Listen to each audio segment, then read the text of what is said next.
What if I told you some spirits never left their graves, and tonight they might be watching you? If you love ghost stories, hit subscribe, tap like, and share this video so we can bring you even more terrifying tales.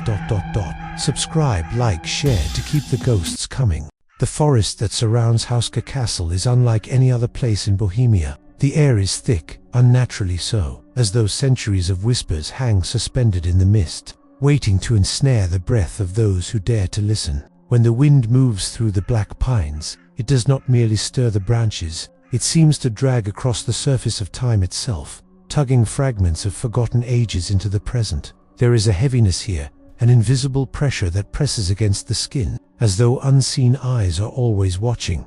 Houska Castle does not rise from the earth like other strongholds, proud and defiant against invaders. No, it broods in silence, a prison for something far older than any army. Its Gothic walls stand against no historical enemy, for there is no battlefield in its history, no triumph of conquest, no clash of swords. The castle was not built to keep men out, it was built to keep something in. The locals still speak of it in hushed tones, as if even uttering its name too boldly might awaken the slumbering darkness beneath its foundations. Legends claim that the castle was constructed over a chasm, a yawning pit in the earth so deep that no one could see its bottom. It was not a cave, not a mine, but a fissure that seemed to descend into endless blackness. Out of that abyss, things were said to emerge, things not born of this world. Grotesque, winged creatures, half man and half beast, crawling from the depths, their cries echoing like the shrieks of the damned Dot, to silence this wound in the earth. A castle was raised directly atop it, sealing the abyss beneath stone and mortar. But stone is only stone, and time has proven that no barrier is perfect. Shadows still stir beneath the chapel floor, and those who wander too close to the pit beneath the castle report whispers that gnaw at the mind, urging, tempting, promising knowledge or madness. It is here that our story begins.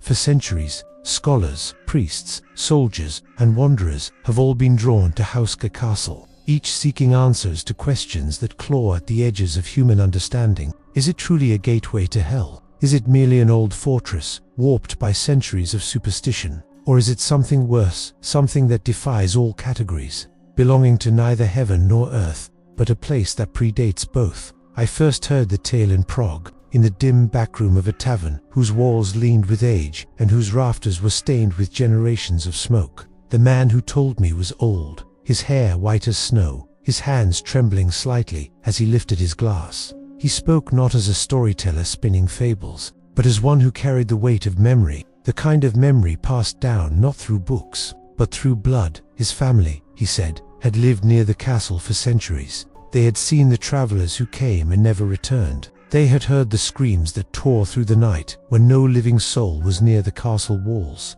He spoke of the blackbirds, crows, and ravens that circled endlessly above the keep, never roosting, never leaving, as if held in some magnetic orbit by the pit beneath. When I asked him if he had ever gone inside, his eyes clouded, and for a moment I thought he would not answer. Then, with a voice that had shrunk to a whisper, he said, "Some doors are not meant to be opened, stranger, and some castles are not built for men." The words stayed with me long after I left the tavern. They echoed in my dreams, pulling me closer to the castle itself. And so, as all cursed journeys begin, I found myself drawn along winding roads, through villages where people crossed themselves at the mere mention of Houska, until at last I stood at its gate. It was an autumn morning when I first beheld it. The sky was grey, heavy with clouds that hung low, as though even the heavens wished to veil their eyes from the fortress below. The castle rose stark and angular, its pale stone walls cracked and worn by centuries of storms. Ivy clung to its face like dark veins,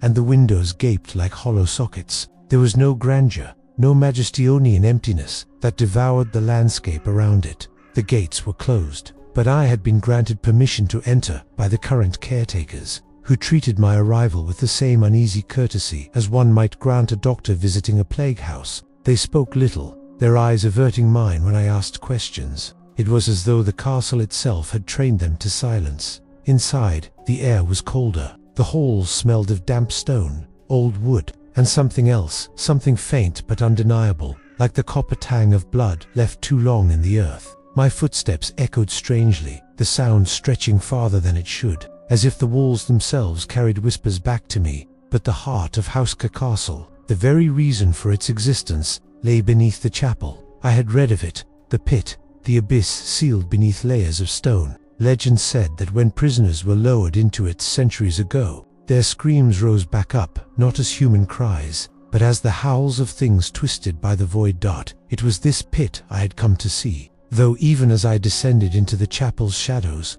I felt the weight of unseen forces pressing against me. The air was thicker here, as if infused with centuries of prayers that had gone unanswered. The stone floor of the chapel bore cracks that seemed to spiral inward, converging at the very spot where the pit was said to lie sealed. I knelt and pressed my hand against the cold stone. For a moment, I thought I felt warmth beneath it, a pulse, faint and irregular, like the heartbeat of something buried alive. I pulled back my hand, but the sensation lingered. There was no doubt. Whatever lay beneath was not dead. This was only the beginning, and as the sun fell, and the castle surrendered itself to night, the true nature of Houska began to reveal itself, not in grand gestures, but in subtle shifts. A shadow lingering too long against the wall, a soundless flicker at the edge of vision, a sense that something vast and patient was waiting below, testing the strength of its prison. The old man had been right. Houska was not meant for men, it was meant for something else entirely. The first night I spent within Houska was not unlike the first breath taken in a coffin, thick, claustrophobic, and unnervingly silent. The caretakers had prepared a small chamber for me in one of the upper levels, a room whose narrow window allowed only a sliver of the moonlight to slip through. The bed creaked with age, the sheets smelled faintly of mildew, and the walls seemed to sweat with a cold dampness that no fire could chase away.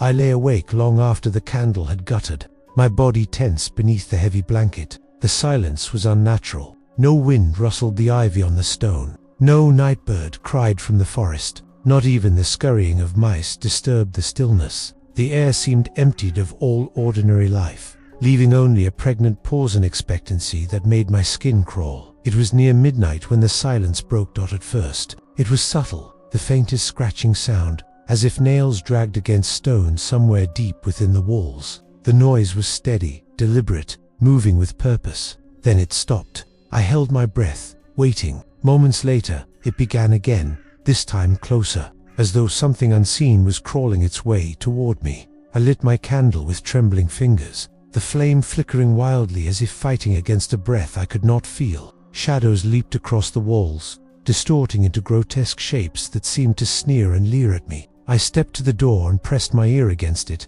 but the corridor beyond was silent. When I turned back, the scratching had ceased, yet the room felt changed. The air was thicker, pressing against my chest, and in the faint glow of the candle, I thought I saw the outline of a figure standing in the corner, too pale, too still, its head tilted unnaturally to one side. I blinked, and the corner was empty. Sleep never came. The next morning, I tried to shake away the unease, convincing myself it had been nothing more than fatigue and the play of shadows. But as I wandered the castle's winding halls, I discovered that I was not the first to feel its touch, carved into the stones of the walls. Often, in places hidden from casual sight, were marked strange sigils etched by trembling hands, crosses, circles, twisted shapes that seemed to writhe even in stillness. These were not the proud engravings of builders or masons. They were desperate carvings, talismans of protection. Each mark whispered of fear. Each mark told of those who had felt hunted within these walls. It was the chapel that drew me again, though its wooden pews had long since rotted and its altar had been stripped bare. There lingered a gravity in the air, a sense of waiting. The cracks in the stone floor seemed darker than before, as though they had widened overnight. I knelt again at the center, and for the briefest moment, I swore I heard voices, dozens of them, rising in frantic prayer, layered upon one another like waves crashing against rock. But when I pressed my ear to the stone, I heard something far worse. From the depths beneath the chapel floor, there rose a sound not meant for human ears. It was not the cry of any creature I had ever known, nor the wail of any storm. It was a guttural chorus, deep and resonant, as though the pit itself had learned to speak. The language was alien, filled with syllables that clawed at the mind. Each one waited with a malice that pressed into my skull until I staggered back. When I told the caretakers of what I had heard, they exchanged glances and refused to answer. Their silence was more telling than words. One of them, a woman with lined skin and hollow eyes, finally muttered a single phrase.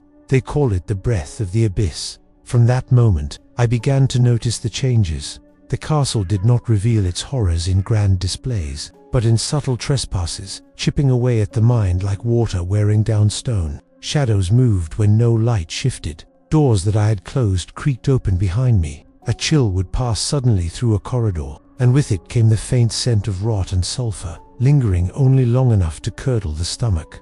One afternoon, as I stood near the great hall, I caught sight of movement on the stairwell above. At first, I thought it was one of the caretakers, but as the figure descended, my blood froze. It was a man, or what had once been a man. His form was gaunt, his face pale and stretched as if the flesh barely clung to bone. His eyes were hollow sockets of shadow, yet they seemed to see me, to pierce directly into my mind. He moved with a jerking, unnatural gait, his head twitching with each step. I stood paralyzed, unable to move or cry out. Then, as he reached the bottom of the stairwell, he simply vanished. The hall was empty.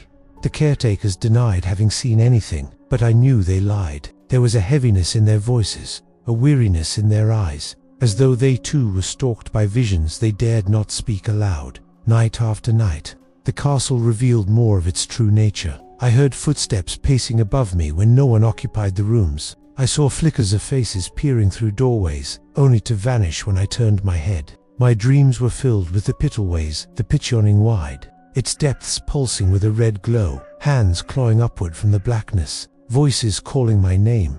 And each morning I awoke more exhausted, more uncertain of where dreams ended and reality began. But perhaps the most chilling encounter came on the 7th night. The scratching returned, louder this time, echoing through the very bones of the castle. I rose, candle in hand, and followed the sound through the winding corridors, down staircases, through chambers I had not yet entered. The scratching grew frantic, more desperate, leading me toward the chapel once more. There, at the center of the cracked stone floor, I saw them, hands, pale, skeletal hands, clawing their way through the cracks, dragging themselves upward. The stone seemed to stretch and tear like fabric beneath their touch, the fissures widening with every frantic movement. And from below came a chorus of voices, rising together in a single, terrible chant, and yet unmistakably filled with hatred. I staggered back, dropping the candle, the flame sputtering out upon the cold stone. The chapel plunged into darkness, save for the faintest glow seeping up from the cracks beneath. It pulsed like the heartbeat I had felt before, stronger now, more insistent. The hands reached higher, and in the glow I saw faces, twisted, monstrous faces pressing against the surface as though straining to break free. Their mouths opened in silent screams, their eyes wide with a hunger that made my blood run cold. And then, just as suddenly as it began, it stopped. The cracks closed, the glow faded, the chapel was silent once more. I was left alone in the dark, my heart hammering in my chest, my breath shallow. That was the night I understood. Houska Castle was not merely haunted, it was alive. It was a prison for something vast, something ancient, and the walls were growing weaker. The breath of the abyss was quickening, and soon, I feared, it would no longer be content to whisper.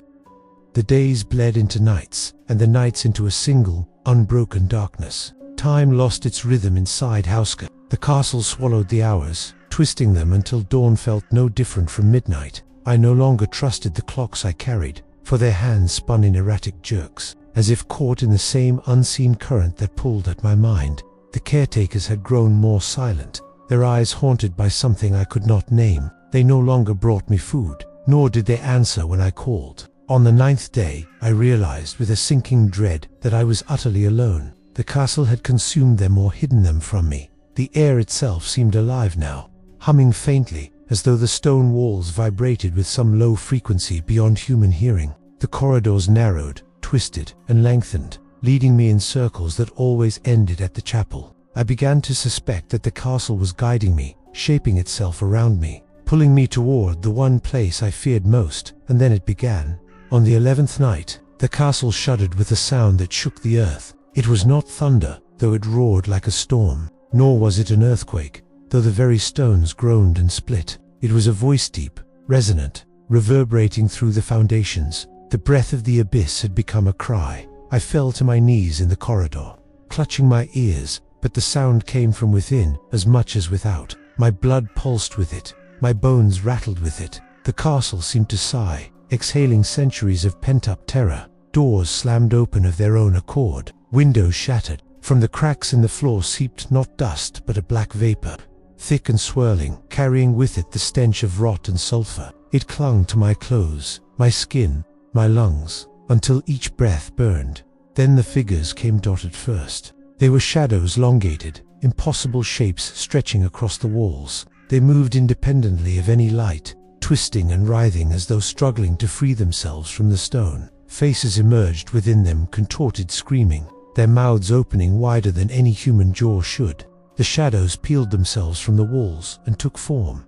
Pale figures with hollow eyes, their mouths gnashing soundlessly, their bodies jerking with unnatural spasms. They walked, crawled, floated through the air, surrounding me. Their touch was cold, colder than any earthly frost. Where their hands brushed my skin, numbness spread, as though my flesh were already dead.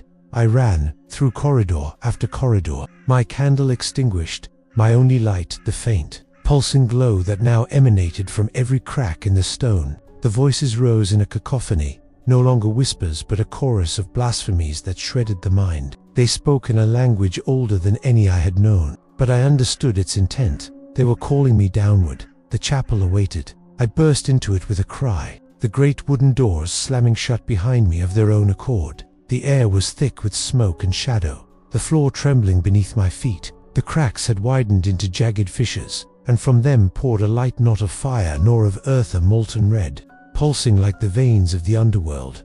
The pit was waking. The voices converged into one, a single, terrible voice that filled the chapel, echoing in my chest. Open.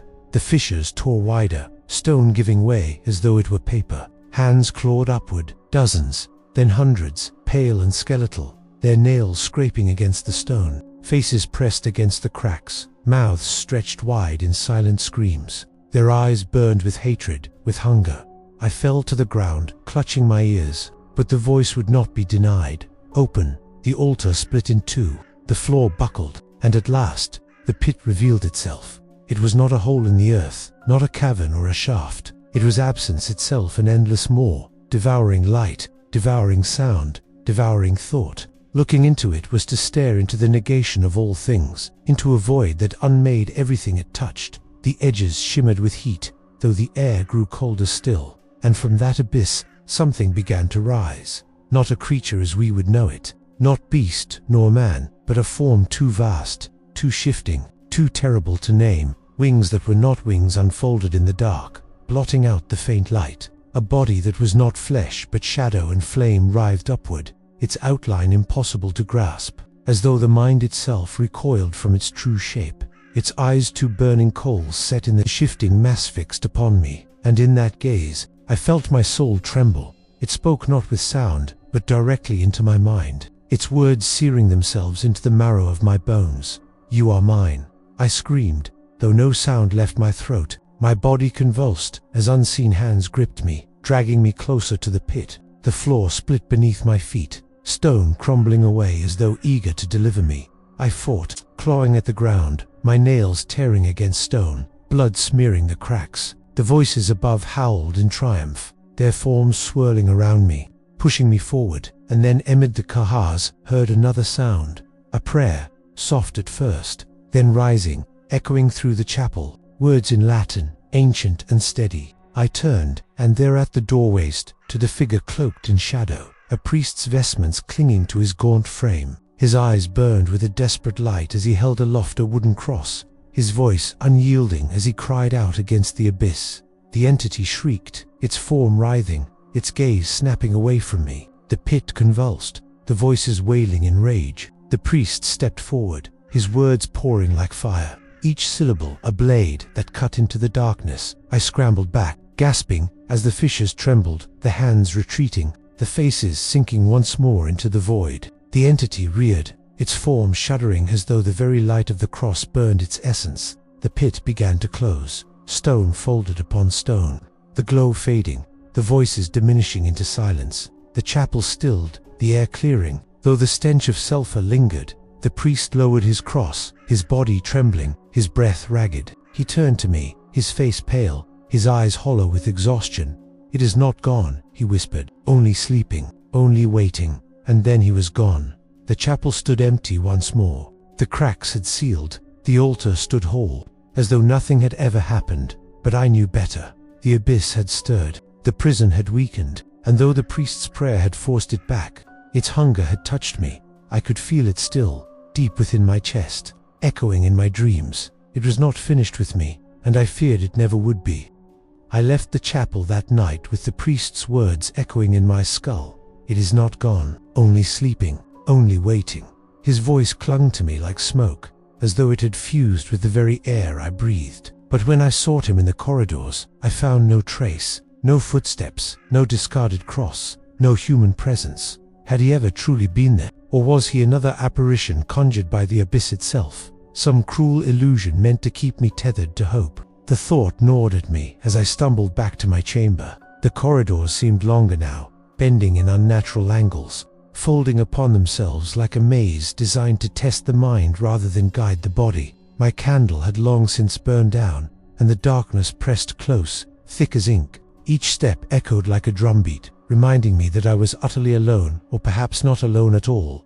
Sleep came fitfully, laced with fever and visions. I dreamed of the pit, as always, but now I stood at its edge, not as a prisoner, but as a keeper. The voices did not howl in torment, they whispered, coaxing, promising. They spoke of knowledge beyond man, of secrets buried before time began, of power that could shatter kingdoms and reforge the world in my image. Their words were honey and poison in equal measure. When I awoke, sweat-soaked and shivering, I felt their promises still humming beneath my skin. And worst of all, you wanted to believe them. The castle no longer revealed itself in fleeting glimpses of horror. It had grown bolder, more intimate. The figures no longer lingered at the edges of vision. They sat at the foot of my bed, their hollow eyes fixed upon me. I felt their cold weight pressing against my chest as I slept. I awoke to the sensation of fingers brushing against my throat, my lips, as though testing my fragility. Once, as I passed a cracked mirror in the hallway, I caught sight of my reflection, or what should have been my reflection. The man who stared back was not me. His eyes burned red, his smile stretched wide, and his hands dripped with black ichor that hissed as it struck the stone floor. When I blinked, the vision was gone, but the stone beneath the mirror was stained. The abyss had marked me. The longer I remained, the more I felt the castle claiming me. My thoughts twisted, my memories fractured. I no longer knew if it had been 11 days or 11 years since I first stepped inside. Outside the windows, the forest no longer looked real. The trees bent unnaturally, their branches gnawed into shapes that resembled skeletal hands. The sky hung in perpetual twilight. Neither night nor day. Time, it seemed, had ceased to exist here. On the final night, I returned once more to the chapel, not out of choice, but because the castle left me no other path. Every corridor turned upon itself until only that door remained before me. I pushed it open, and the air within struck me like a wave of ice. The chapel stood as I had first seen it, silent, cracked, desolate. Yet beneath the silence, the heartbeat pulsed again, slow, patient, waiting. I approached the center of the floor, kneeling once more upon the stone that sealed the pit. For the first time, I did not resist the pull. I placed my hand upon the cold surface, and I whispered into the cracks, "I hear you." The stone trembled beneath my palm. The heartbeat quickened, and then came the answer. Not in voices, not in screams, but in a silence so profound that it devoured every sound in the world. My breath stopped in my throat. My own heartbeat ceased. For a moment, there was nothing, no sound, no time, no self, only the abyss. And in that silence, I understood. The pit was not merely a prison. It was a mouth, a hunger, and Houska Castle was nothing more than a fragile lid upon an eternal maw. It did not matter how many prayers were whispered, how many crosses carved into the stone. The hunger would never end, because the abyss was not beneath the castle. It was the castle. The walls, the halls, the stones themselves, all of it was the abyss, clothed in architecture, waiting, feeding, whispering, and I, foolish seeker of truth, had fed it more than I realized. Every moment of fear, every drop of blood, every shuddering breath had nourished it. I rose to my feet, trembling.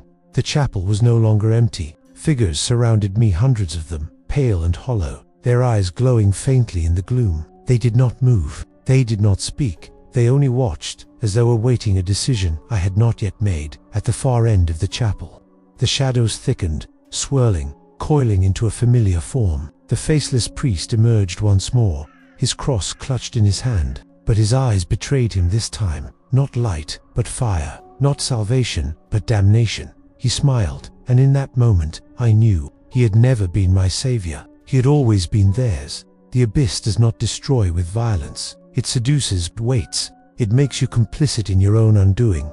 I turned to run, but the doors had vanished. The windows were bricked with shadow. The chapel had no exit. The figures began to move, their steps slow, deliberate, surrounding me. The priest's voice rang out not a prayer, but a chant. The same guttural syllables I had once heard rising from the pit. The floor split open. The pit yawned wide. Endless, red light spilling into the chapel. The figures leaned toward it, their mouths opening in unison, as though in worship. The abyss pulsed once, twice, and then it called me by name. I do not remember how long I resisted, or if I resisted at all. I remember only this: the cold embrace of unseen hands dragging me downward, the laughter of voices both within and without, and the taste of ash filling my mouth. When I opened my eyes, I was no longer in the chapel. I stood outside, beneath a twilight sky, the castle looming, silent and still behind me. The forest stretched endlessly, black and brittle. The air was heavy, unmoving. At first, I thought I had escaped, but then I saw them, the figures standing among the trees, dozens, hundreds, their eyes glowing faintly in the dim light. They were waiting for me, for you, for anyone foolish enough to listen to the whispers of Houska Castle. I walked away, but no matter how many steps I took, the castle remained before me. Its towers pierced the sky, its windows gaped like sockets, and from within I heard the faint, steady heartbeat of the abyss. I am still walking. I do not know if I will ever stop. And if you hear these words, if you feel the pull to see the castle for yourself, do not go, do not open the gate, for Houska is not waiting for me anymore. It is waiting for you.